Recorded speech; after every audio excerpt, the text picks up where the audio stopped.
Maksudnya awal beragama itu ya, sebelum kita ini mendirikan sholat, maksudnya sebelum kita ini berpuasa, berzakat dan berhaji, sebelum kita ini melaksanakan perintah agama, menjalankan suruhan Allah, maka yang pertama kali yang wajib kita pahami, pertama kali yang wajib kita pelajari itu adalah mengenal akan Allah.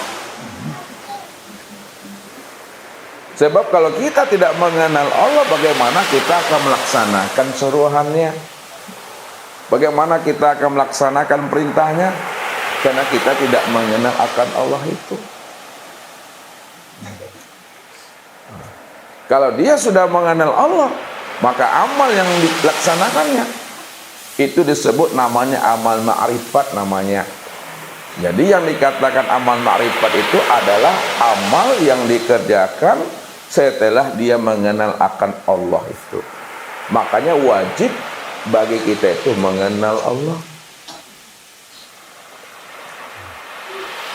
Lalu bagaimana jalan untuk mengenal Allah? Nah, ini yang mesti dipahami ya. Jalan yang paling mudah untuk mengenal Allah itu adalah dengan jalan mengenal akan diri. Wajib kita mengenal akan diri kita. Kenapa untuk mengenal Allah itu wajib mengenal diri?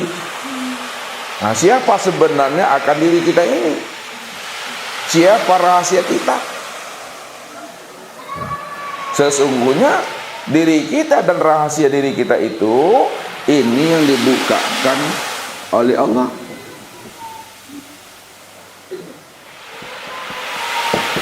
Al-insanu siri wa ana sirahu.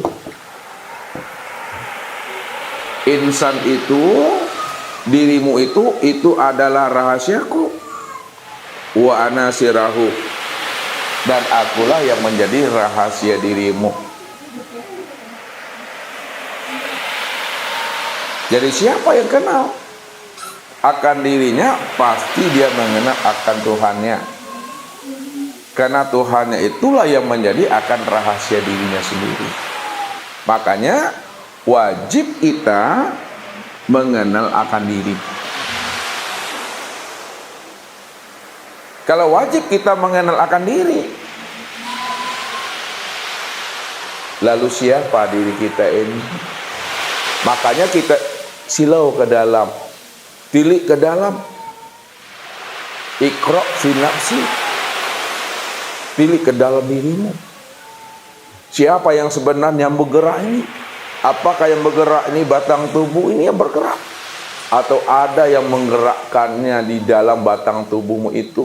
Nah, tilik ke dalam, supaya kita tahu maksud yang Allah sampaikan, wa fi anfusikum afala tubsirun. Aku ini wujud di dalam dirimu, aku menjadi rahasia dirimu. Kalau Allah wujud dan menjadi rahasia diri kita, yang mananya yang Allah yang wujud yang menjadi rahasia diri kita itu? Nah, makanya silau, ditilik ke dalam diri kita, Bapak Ibu. Jadi yang dikatakan diri Bapak Ibu itu, ini disebut namanya dengan ruh. Itu yang diri kita. Makanya batang tubuh ini bergerak, batang tubuh ini hidup, batang tubuh ini bisa dia beraktivitas, itu karena ada yang menggerakkannya. Yang menggerakkan itu yang ruh tuh. Rupanya ruh itulah yang diri Bapak Ibu itu sebenarnya. Ini yang diri kita, Bapak Ibu. Setelah kita tahu dan paham yang menggerakkan batang tubuh, yang membuat batang tubuh ini hidup, itu adalah ruh, maka tilik lagi ke dalam ruh itu, wa fi anfusikum afala tubsirun. Aku ini sudah menjadi rahasia dirimu. Baca lagi, di balik ruh ada yang tersembunyi, ada yang tersirat. Kalaulah kita katakan dalam pandangan ro'ah, ya, ruh itu adalah syariatnya, diri yang zahir.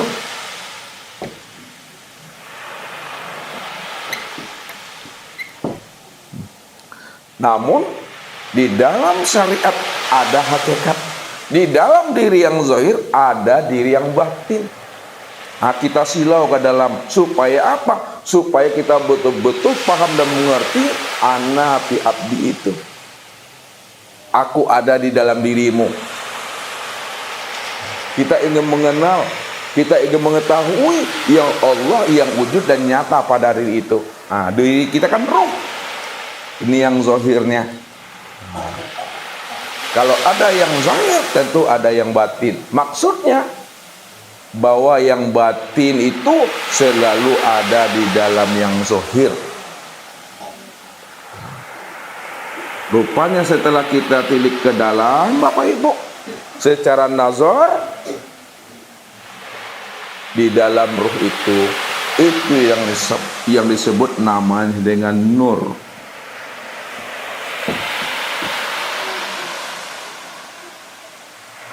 Rupanya di dalam ruh yang tersirat itu adalah Nur Muhammad itu. Nur Muhammad inilah rupanya yang diri Bapak Ibu itu rupanya. Ya. Jadi Nur Muhammad itu yang diri kita. Setelah kita menilik ke dalam, bahwa di dalam ruh itu ada namanya Nur Muhammad. Nur Muhammad itu yang menjadi rahasia ruh. Jadi memandangnya bukan ke ruh lagi memandangnya. Mandangnya itu yang di balik ruh, yang tersembunyi di balik ruh itu yang Nur Muhammad tuh. Itu yang diri Bapak Ibu tuh. Pandangan nazar namanya. Nah, setelah kita paham dan mengerti bahwa di dalam rahasia diri kita yang disebut ruh itu rupanya ada Nur Muhammad. Pandang lagi ke dalamnya, diresek ke dalam. Rupanya di dalam Nur Muhammad itu ada rahasianya lagi.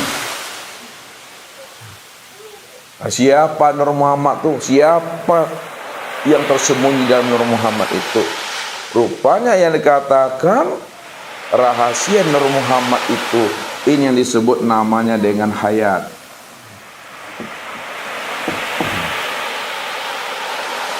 Nah, hayat itulah sebenarnya yang menjadi rahasia Nur Muhammad, si hayat. Setelah kita paham yang menjadi rahasia Nur Muhammad itu si hayat, yang membuat batang tubuh ini hidup, bergerak. Tilik lagi ke dalamnya Bapak Bu, silau lagi ke dalam, siapa si hayat itu. Walaupun hayat itu artinya hidup Bapak Ibu, bukan hayat itu yang hidup. Nah, itu mesti dipahami. Hayat itu artikan hidup itu, tapi bukan hayat itu yang hidup. Nah, tilik lagi, ana fi abdi itu, ana fi nuri. Kita tilau ke dalam lagi Bapak Ibu dengan hakikat mata hati. Rupanya yang si hayat itulah yang dikatakan namanya zat.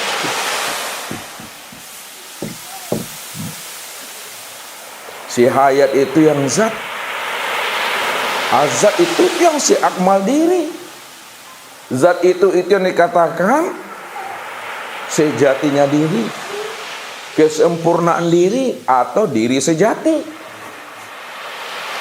Kalaulah zat itu si akmal diri, diri sejati, sejati diri, siapa namanya? Zat itulah yang bernama dengan Allah.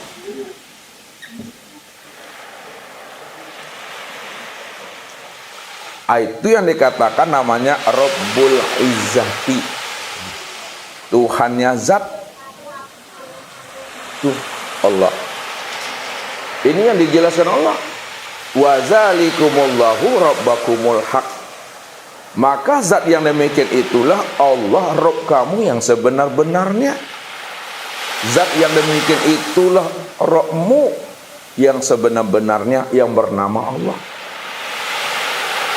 Makanya siapa yang telah mengenal zat yang bernama Allah, disitulah dia mengenal akan Tuhannya. Itu maksudnya, bahwa zat itulah yang Tuhan, namanya adalah Allah. Itu sebabnya siapa yang kenal dirinya, pasti dia kenal akan Tuhannya. Dalilnya, man arafa nafsahu faqad arafa rabbahu.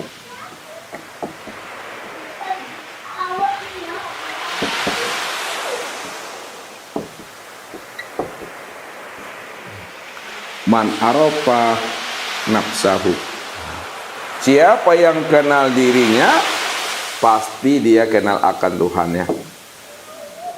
Jadi kalau udah kenal diri, pasti dia kenal akan Tuhan.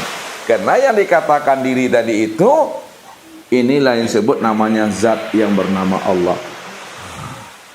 Itu yang dikatakan si akmal diri itu. Itu yang disebut namanya sejati diri.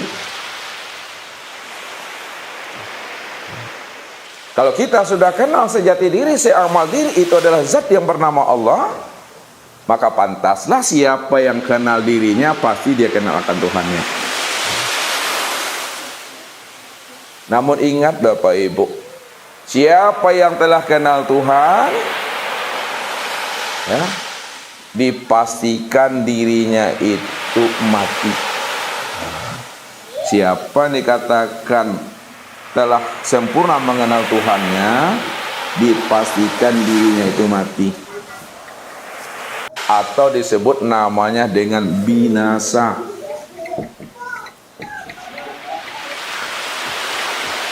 Atau dikatakan namanya fana.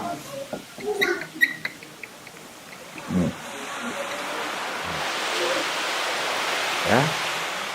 Kenapa orang yang sudah mengenal Tuhan dipastikan dirinya mati, dipastikan dirinya binasa, dipastikan dirinya fana?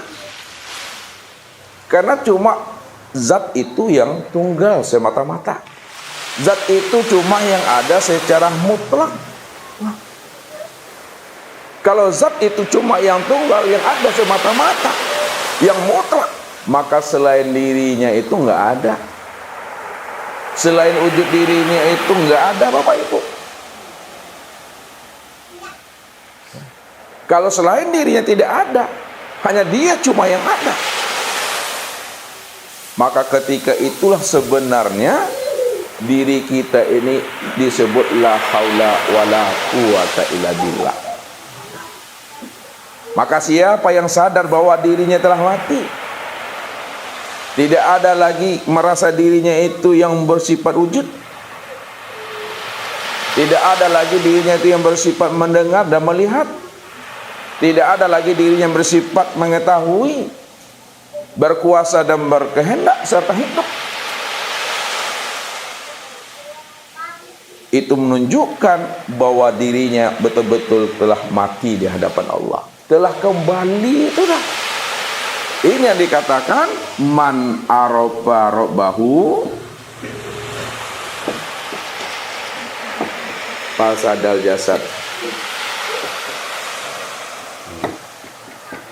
Siapa yang telah kenal akan Tuhannya, bahwa Tuhan itu cuma yang wujud, Tuhan itu cuma yang hidup, Tuhan itu cuma yang ada, fasadal jasad, maka ketika itu dirinya itu telah fana dan mati. Tidak ada di hadapan Allah, Bapak Ibu. Man arafa nafsahu bil fana'i faqad arafa rabbahu bil hayati. Siapa yang telah kenal dan sadar bahwa dirinya itu fana, faqad arafa rabbahu bil hayat, pasti dia akan paham bahwa Tuhan itulah yang hayat itu. Karena dia cuma yang wujud, dia cuma yang tunggal, dia cuma yang esa. Itu namanya diri Bapak Ibu udah mati. Jadi syarat untuk mengenal Allah, syarat untuk berlikuk dengan Allah, syarat untuk bertatap wajah dengan Allah, syarat untuk bersua dengan Allah, mesti mati. Kalau tidak mati, kalau belum mati, apalagi tak amuh mati, takkan pernah bersobok Bapak Ibu. Makanya mati dalam pandangan hakikat tidak pernah sama mati dalam pandangan syariat. Nah, jadi yang diminta di sini oleh Nabi sebenarnya mati dalam pandangan hakikat. Bila engkau adalah engkau, maka engkau tak kenal aku, kata Allah. Bila engkau merasa engkau yang wujud, pasti engkau tak mengenal aku, sebenarnya yang wujud itu aku. Bila engkau merasa engkau yang hidup, pasti engkau tak mengenal sebenarnya yang hidup itu aku. Itu artinya selagi kita ini tidak mau mati, maka selama itu pula lah kita tidak mengenal yang hidup itu siapa yang sebenar-benar. Tapi sebaliknya Allah katakan, bila engkau bukanlah engkau, pasti engkau kenal akan aku ini. Bila engkau tidak lagi merasa engkau yang bersifat wujud, bila engkau lagi tidak mengatakan engkau yang bersifat hidup, maka yang wujud dan bersifat hidup itu tidak lain adalah aku, kata Allah. Nah, itu mati di dalam hidup, hilangnya keakuan rasa yang merasa diri itu yang bersifat wujud dan yang hidup itu yang mesti dimatikan sebelum ajal itu, dengan rasa Bapak Ibu, dengan zuk tuh. Nah, kalau diri kita telah mati, wujudnya telah mati, sifatnya telah mati, maka ketika wujud dan sifat kita telah mati, pada saat itu barulah nyata Allah itu.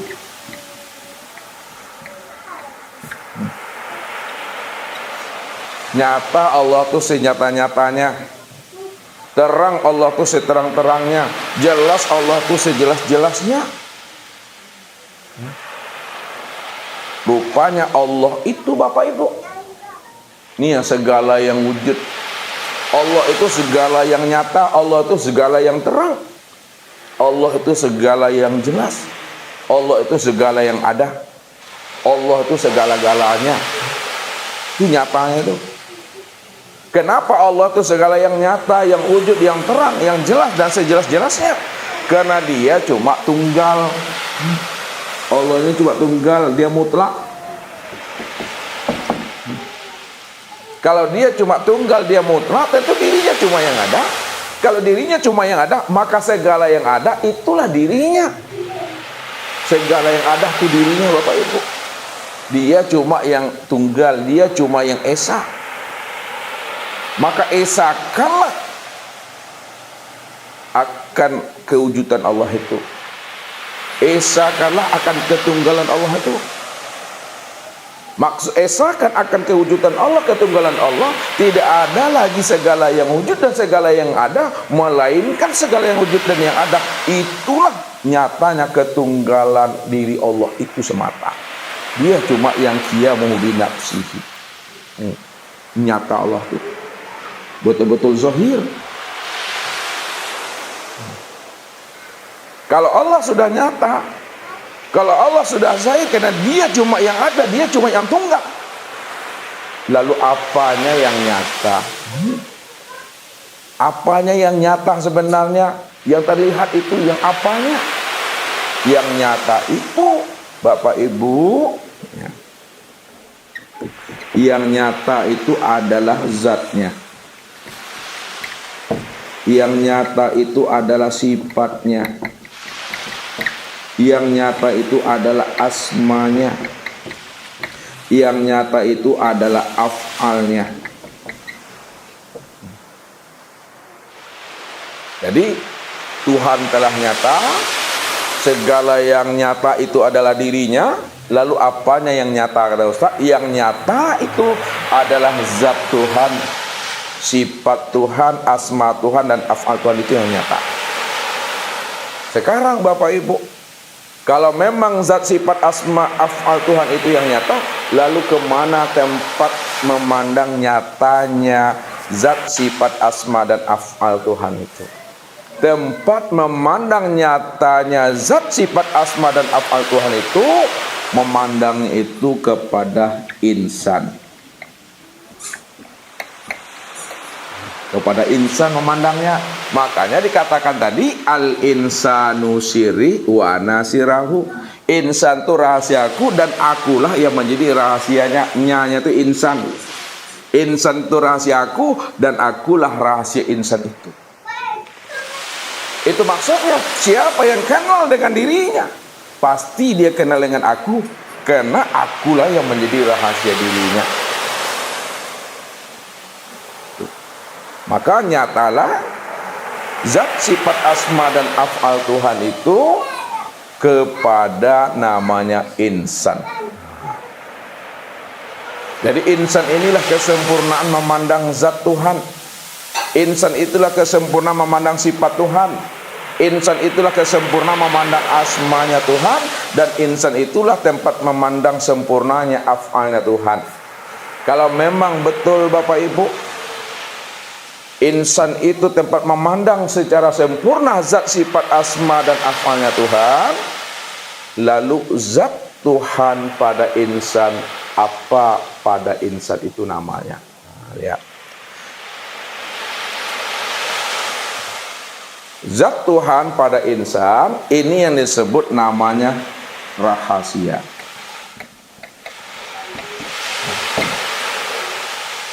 Jadi rahasia insan itu yang disebut namanya zat. Karena rahasia insan itu yang disebut namanya zat bagi Tuhan, disitulah dikatakan bahwa diri Bapak Ibu itu disebut rahasia Tuhan, rahasia ilahi. Itu yang pertama.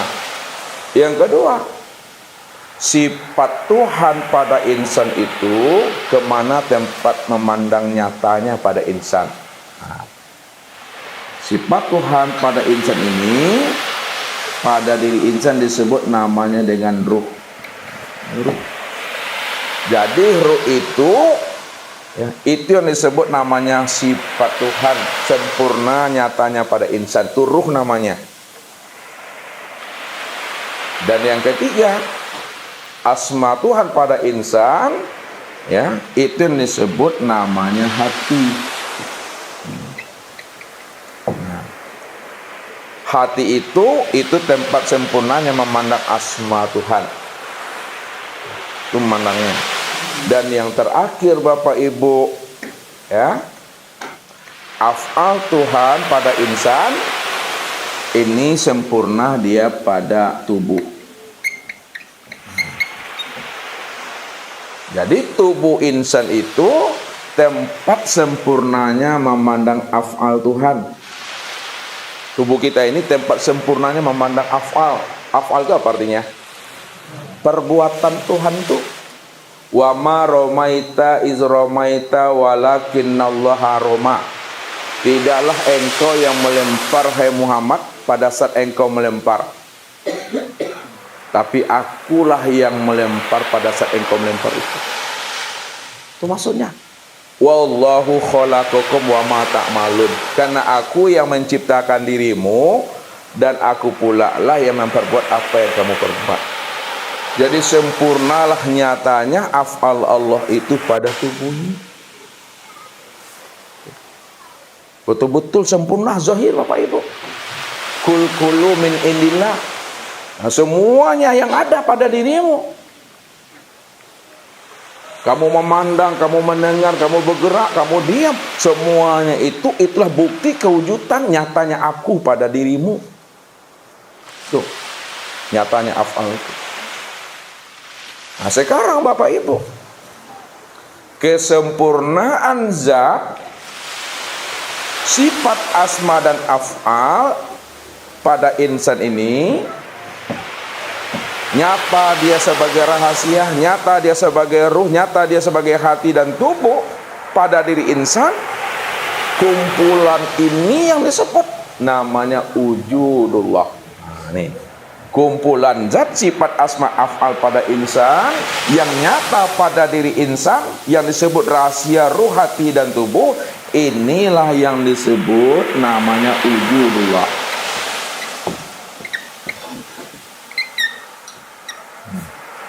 Wujud nyatanya Allah, wujud zahirnya Allah, penampakan Allah, tajalli Allah, kezahiran Allah.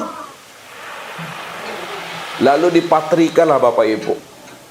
Mempatrikannya itu di dalam dada dengan itikad. Kalaulah diri insan ini yang disebut wujudullah, kenyataan Allah, maka sebenar-benarnya diri insan itu, itulah yang Allah.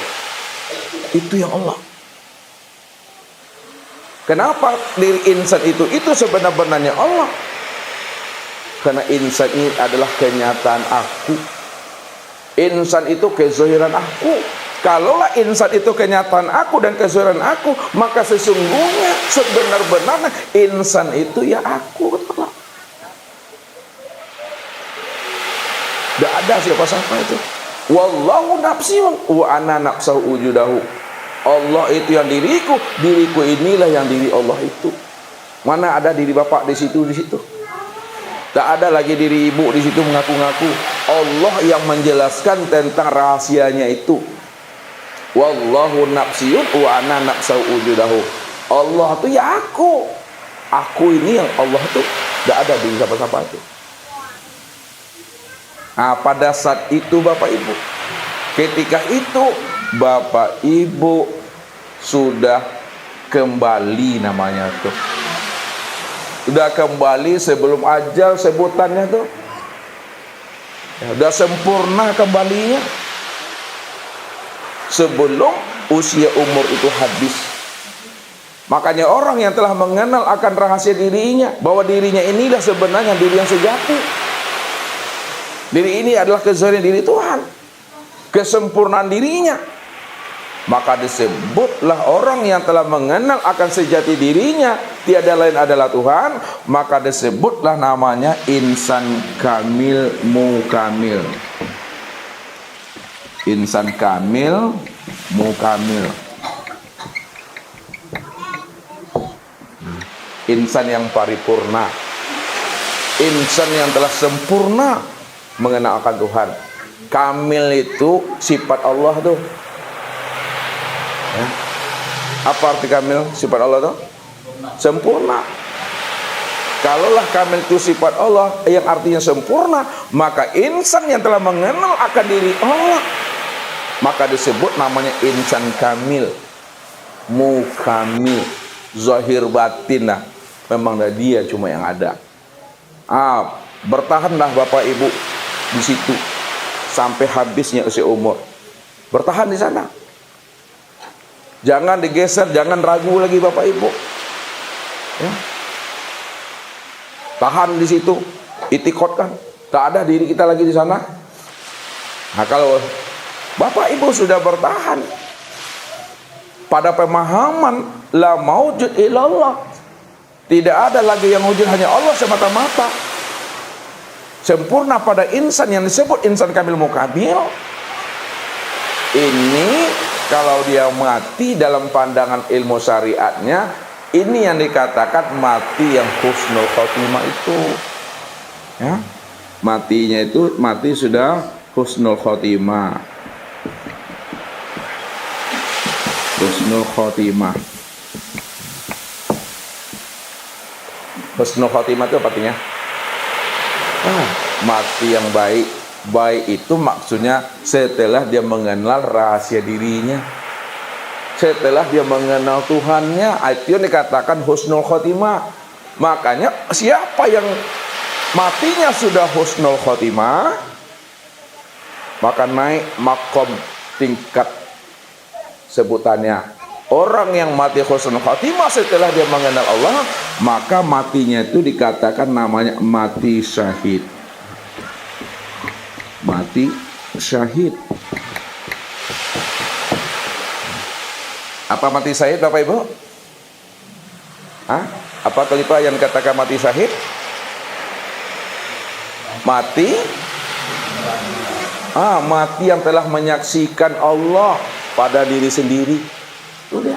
Itu mati syahid tuh. Jadi orang yang sudah mati syahid, orang yang husnul khotimah, orang yang sudah insan kamil dalam mengenal sejati dirinya, maka dirinya tidak lagi terhijab, Bapak Ibu. Tak ada lagi terhijab. Dah surga zahir batin dah tuh namanya tuh, Bapak Ibu. Ini Allah katakan itu, ittaqullaha wa aminu bi rasuli yu'tikum kiflaini min rahmatihi. Bertakwalah kamu kepada Allah, wa aminu bi rasuli, dan berimanlah kamu kepada rasulnya. Yu'tikum kiflaini min rahmatihi. Aku akan beri kepada kamu dua rahmat di dalam hidupmu. Rahmat di dunia, kita sudah menyaksikan, sudah mengenal akan sejati diri. Itu yang disebut namanya surga ma'rifatullah.